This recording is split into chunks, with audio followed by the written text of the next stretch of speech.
একটা খবর, এনসিপির ৫ নেতা কক্সবাজারে পিটার হাসের সাথে গোপন ষড়যন্ত্রে মিলিত হওয়ার রেশ কাটতে না কাটতেই আবারও ষড়যন্ত্রে শুরু করেছে তারা। মার্কিন chargé d'affaires Tracey Ann জ্যাকবসনের সাথে ৪ এনসিপি নেতার রুদ্ধদ্বার বৈঠক হয়েছে ঘণ্টাব্যাপী। সেটা কোথায়? এই রাষ্ট্রদূতের বাসায় হয়েছে। তেমন একটা সংবাদ চলে আসছে কালবেলায়, যদিও আমাদের কাছে গতকালেই এই খবরটা ছিল, কিন্তু আপনারা হয়তো অনেকেই বিশ্বাস করতে চাইবেন না রেফারেন্স ছাড়া, এই জন্য সংবাদটা করিনি। কিন্তু যেহেতু সাক্ষাৎ হয়েছে, এই রেফারেন্স পেয়েছেন কালবেলার, সুতরাং আমরা এর অভ্যন্তরে কি ঘটেছে সেই বিষয়গুলো আমাদের কাছে আছে, আমরা আপনাদের কাছে উপস্থাপন করব। তো সংবাদের কি বলা হচ্ছে সেটা একটু আপনাদেরকে আগে পড়ে শোনাই, যদিও সংবাদপত্রে কখনো গোপন খবর আসে না। এখানে বলা হচ্ছে যে বাংলাদেশে নিযুক্ত সাবেক মার্কিন রাষ্ট্রদূত পিটার হাসের সঙ্গে কক্সবাজারে রেশ কাটতে না কাটতেই ভারপ্রাপ্ত রাষ্ট্রদূত ট্রেসি এন্ড জ্যাকবসনের সঙ্গে এনসিপি নেতাদের গুরুত্বপূর্ণ বৈঠক অনুষ্ঠিত হয়। এই বৈঠকে কে কে ছিল? এনসিপির নাহিদ ইসলাম সদস্য সচিব, আক্তার হোসেন সিনিয়র সদস্য সচিব, তাসনিম জারা যুগ্ম আহ্বায়ক, মাহবুব আলম, সারওয়ার তুষার ওরফে লম্পট তুষার। সূত্র দাবি করেছে, মার্কিন যুক্তরাষ্ট্রের নিজ বাসভবনে অনুষ্ঠিত এই বৈঠকে বাংলাদেশের বর্তমান রাজনৈতিক পরিস্থিতি, প্রিয় দর্শক একটু কোট করবেন, রাজনৈতিক পরিস্থিতি, আসন্ন জাতীয় সংসদ নির্বাচন, গণতান্ত্রিক প্রক্রিয়া, আন্তর্জাতিক সহযোগিতা নিয়ে মত বিনিময় হয়েছে। এনসিপি নেতারা দেশের রাজনৈতিক স্থিতিশীলতা, অংশগ্রহণমূলক নির্বাচনের গুরুত্ব তুলে ধরেন। অন্যদিকে বাংলাদেশের গণতান্ত্রিক অগ্রযাত্রায় যুক্তরাষ্ট্রের আগ্রহ ও সহযোগিতার আশ্বাস দেন রাষ্ট্রদূত জ্যাকবসন। এছাড়া আসন্ন নির্বাচন নিয়ে এনসিপির পরিকল্পনা সম্পর্কে জানতে চান তিনি। তাহলে আমার সাথে যুক্ত আছে সাংবাদিক আতার হলদার, রাজনৈতিক বিশ্লেষক। আমি আপনার কাছে জানতে চাইব, হঠাৎ করে এই যে মার্কিন রাষ্ট্রদূতের সাথে এই এনসিপি নেতাদের সাক্ষাতের পিছনে আসলে উদ্দেশ্যটা কি, আপনি একটু ব্যাখ্যা করতেন দর্শকের উদ্দেশ্যে। ধন্যবাদ আপনাকে আজাদ ভাই, আজকে খুবই গুরুত্বপূর্ণ তথ্য, গুরুত্বপূর্ণ ইনফরমেশন নিয়ে এসেছেন।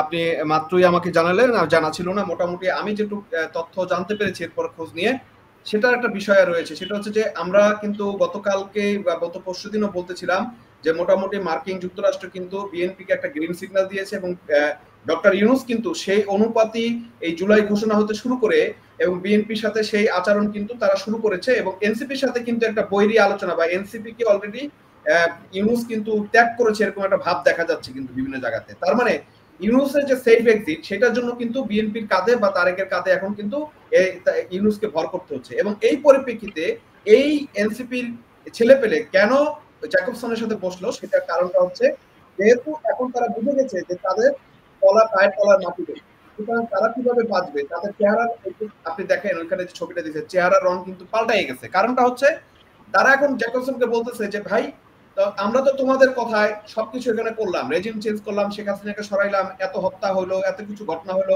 সমস্ত কিছু তো আমাদের ঘাড়ে পড়লো। এখন তোমরা আমাদেরকে যে ছুড়ে ফেলে দিলা, বিএনপিকে যে উঠাই দিলা, বিএনপিকে যে ক্ষমতায় আসার রাস্তা করে দিলা, কিন্তু আমরা কোথায় কি করবো? তো জ্যাকবসন, আমি যেটুকু বুঝতে পেরেছি, জ্যাকবসন মোটামুটি বুঝাই দিয়েছে যে কারণ এই যে দেখেন আপনি কথাটা বলছেন যে অংশগ্রহণমূলক নির্বাচন, তার মানে সব দল ইনক্লুসিভ যে নির্বাচন, সেটার দিকে কিন্তু আমেরিকা দেখাইতেই হবে তাকে, সেই পদ্ধতিতে কিন্তু তারা যাবে। এর মানে হচ্ছে যে এখন ওরা কিভাবে বাঁচবে, তো ওনাকে মোটামুটি ওদেরকে বলে দিছে যে ভাই ঠিক আছে, তোমরা এখন কাজ করছো, তোমরা রেজিম চেঞ্জ করছো, আমরা তো তোমাদেরকে টাকা দিছি, সেটার জন্য পে করছি, ইউএসএডির মাধ্যমে পে করছি, টাকা দিছি, কাজ করেছো, এখন তোমার সাথে আমার কোনো দায়বদ্ধতা নাই যে তোমাকে আমার রাখতেই হবে, তাদের সাপ কথা। সুতরাং তাদের চেহারা কিন্তু আওলায় গেছে গা।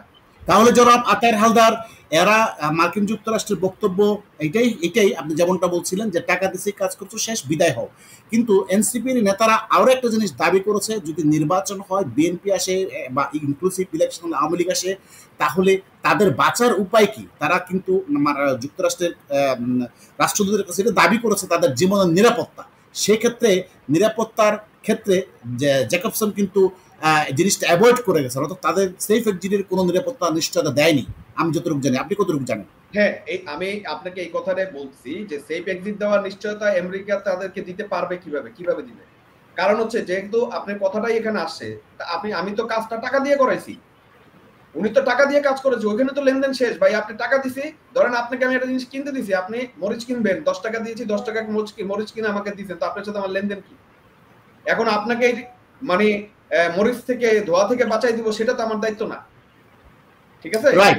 আরো একটা বিষয়, জেকবসন আমেরিকার কূটনীতি যেটা বলছে, তারা বাংলাদেশ থেকে যা নেওয়ার, অর্থাৎ ঘাঁটি স্থাপন, সেন্ট মার্টিন নিয়ে নেওয়া এবং বাণিজ্য চুক্তি নন ডিসক্লোজার এগ্রিমেন্ট, অর্থাৎ তাদের যা যাওয়া চাওয়ার ছিল শেখ হাসিনার কাছে, সেইটা ইউনূসের কাছ থেকে, সেনাবাহিনীর কাছ থেকে, এনসিপির কাছ থেকে চুক্তি করে এরা নিয়ে নিয়েছে। সুতরাং এনসিপিকে যদি এখন ছুঁড়ে ফেলে তাহলে আমেরিকার কোনো কিছু যায় আসে না, এবং এই ছুঁড়ে ফেলার কারণেই আসলে এনসিপির নেতারা দৌড় দিয়ে হাতে পায়ে ধরার জন্য এই যে মার্কিন রাষ্ট্রদূতের কাছে গেছে, কিন্তু সেখানেও তারা প্রত্যাখ্যাত হলো, আমরা যেটা খবর পেয়েছি।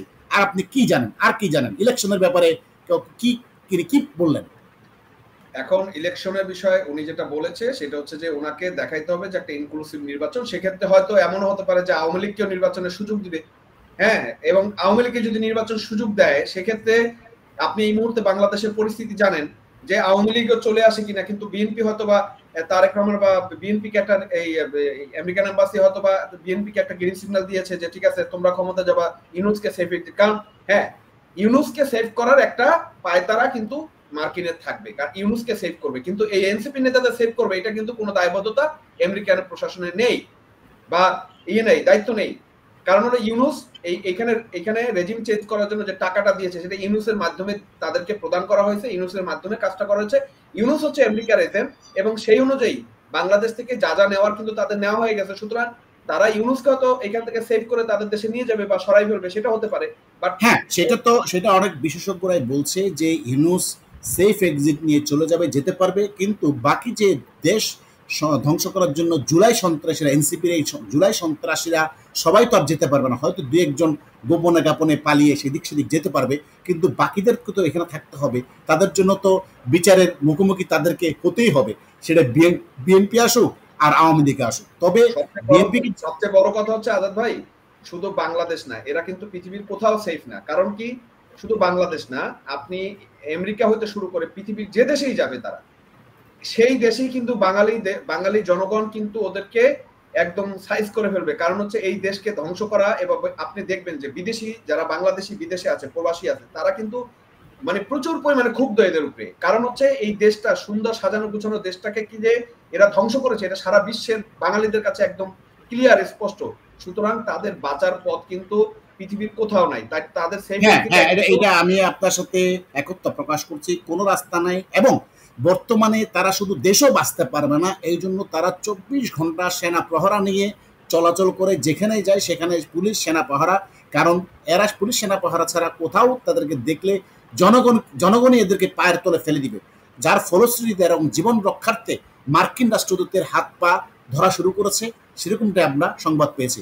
তো প্রিয় দর্শক, দেখতে থাকুন এনসিপির অর্থাৎ জুলাই সন্ত্রাসীদের সার্কাস চলবে, দেখি কতদিন চলে। ধন্যবাদ আলদার, আপনি সুন্দর বিশ্লেষণ করেছেন। এখন দেখি পরিণতি কি হয় এইসব জুলাই সন্ত্রাসীদের। ধন্যবাদ।